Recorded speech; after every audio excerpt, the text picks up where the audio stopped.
Why is there a hole in the top of this bush hog?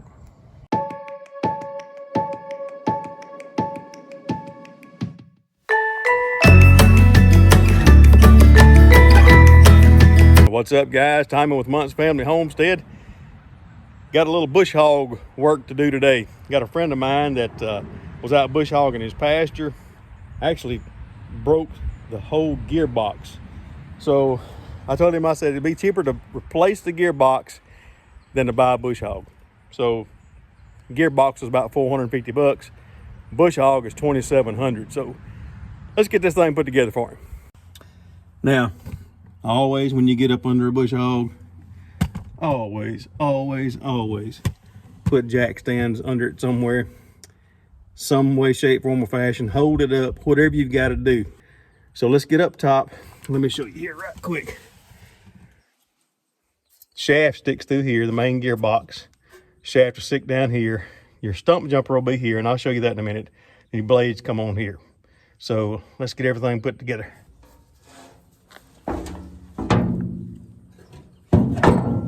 Not really much to this, but for those of you that might have problem with your bush hog sometimes, like I said, see, that just sits right in there, and then there's 4 bolts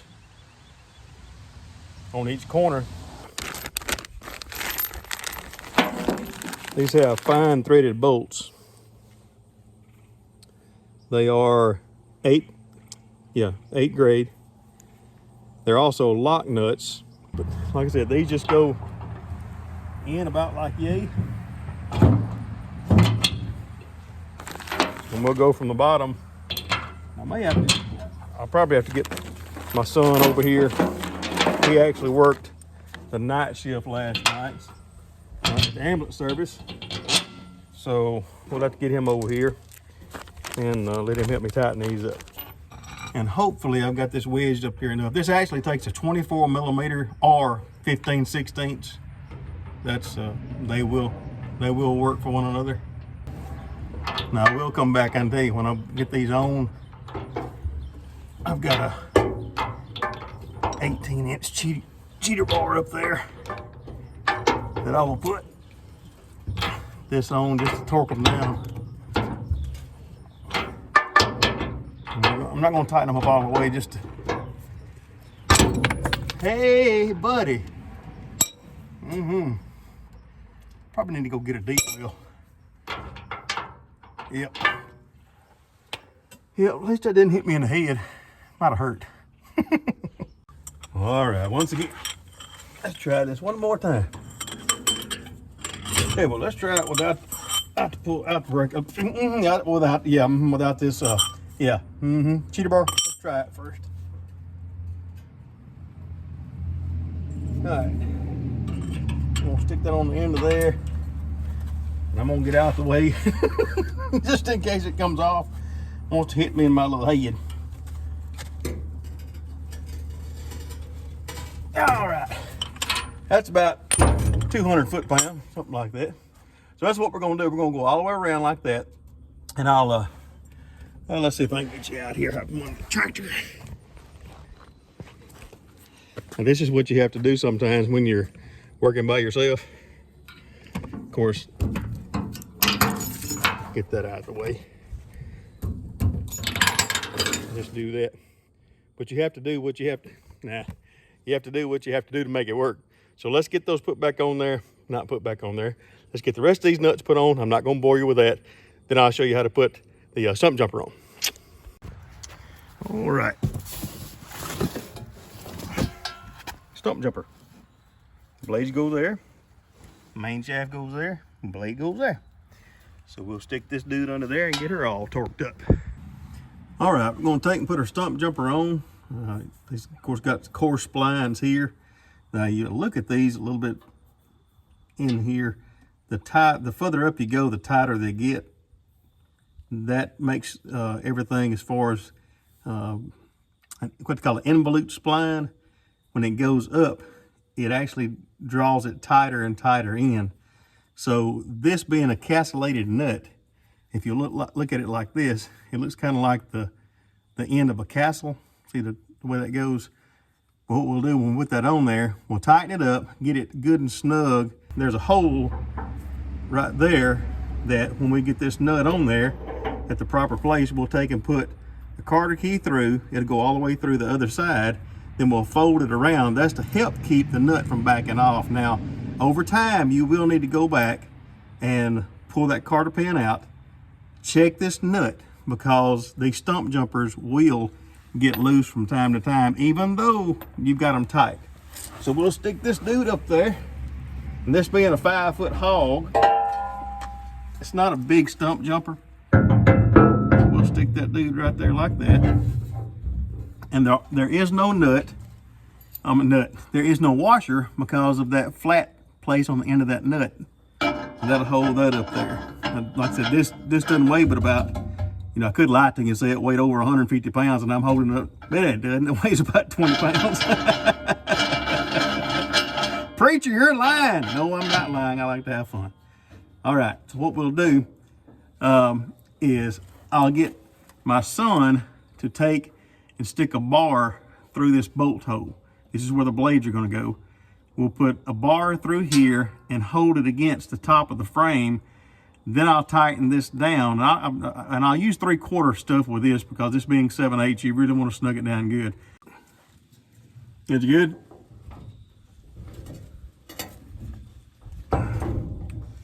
All right, hold, what you got?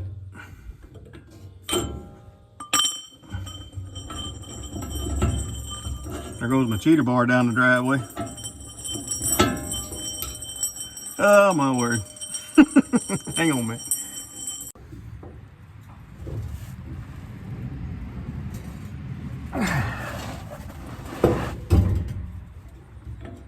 All right, hang on just a minute. Let's see what we got right here.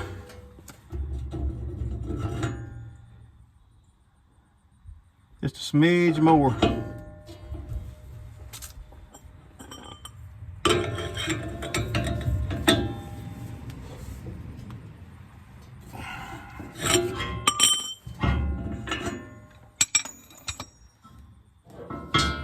There you go.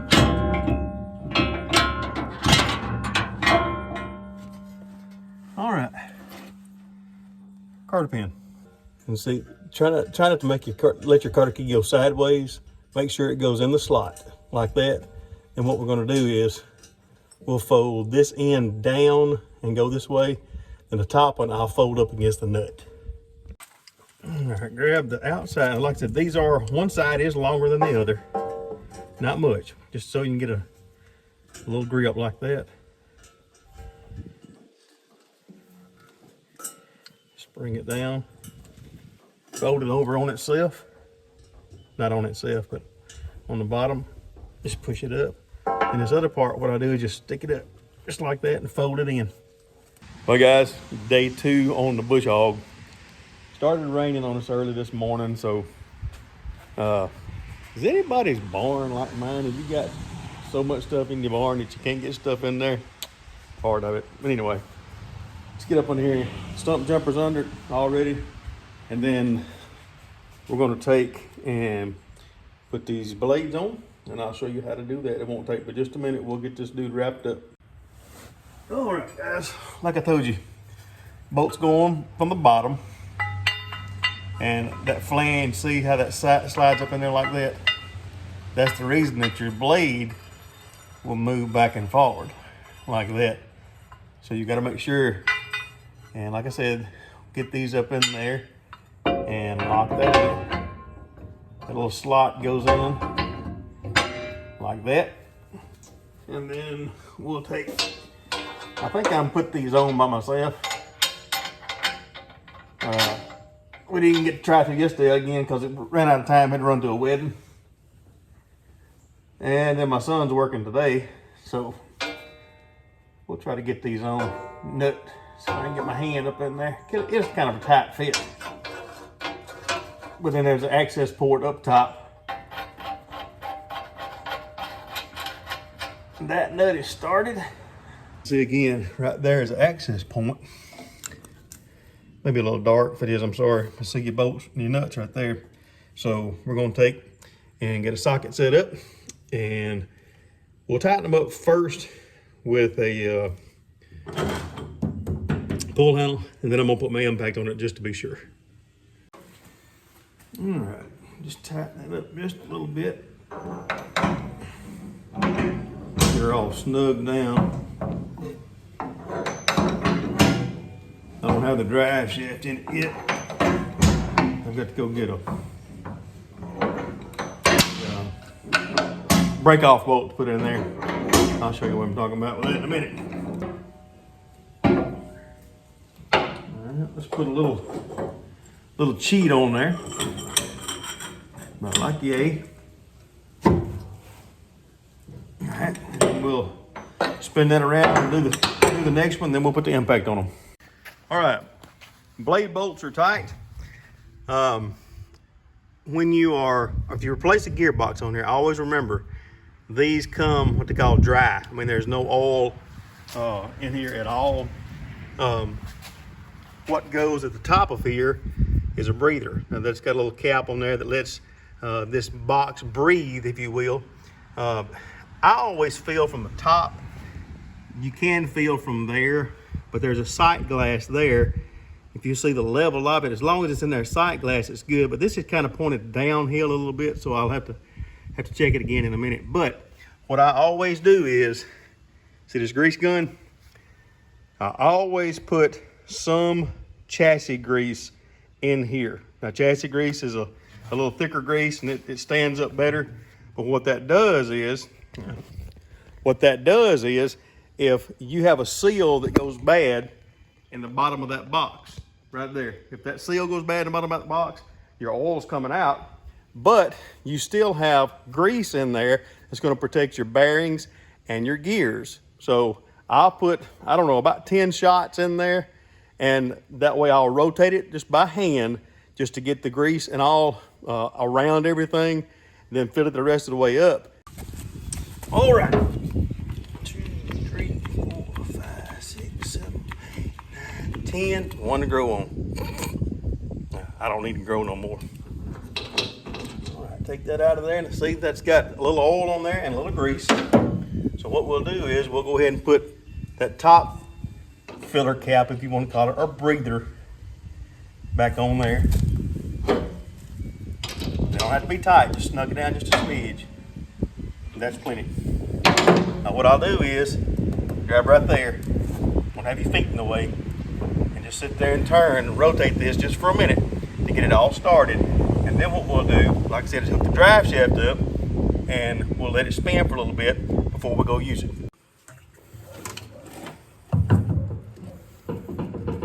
Oh yeah, yeah. Get a little rust out of there.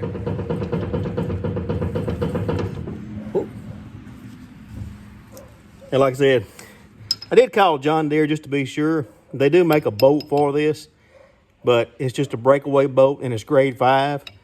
Go to your parts house, get a grade 5 bolt for 91 cents.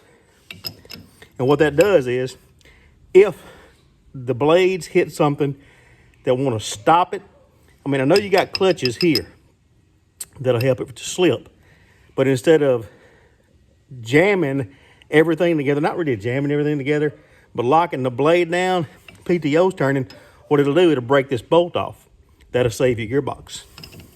All right, we've got the 2 lock nuts put on there, and that dude should not go anywhere. Never say it's not going anywhere. Learned that the hard way. All right, guys, got the hog back together. A bunch of buzzards flying around my head. I ain't dead, am I? Got it back together, got everything done, got the oil topped off. Was just a little bit low. Come on, we got it in the level ground. But I wanted to bring it back up here and just one more time go over the bolts. That's just what I do. I normally tighten bolts twice. That's the way I am.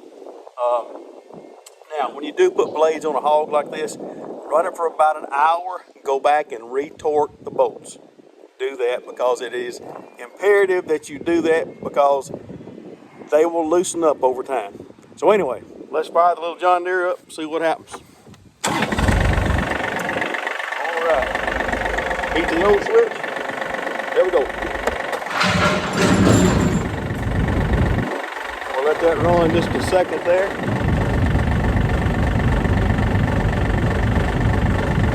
give her just a little bit of throttle. Oh yeah.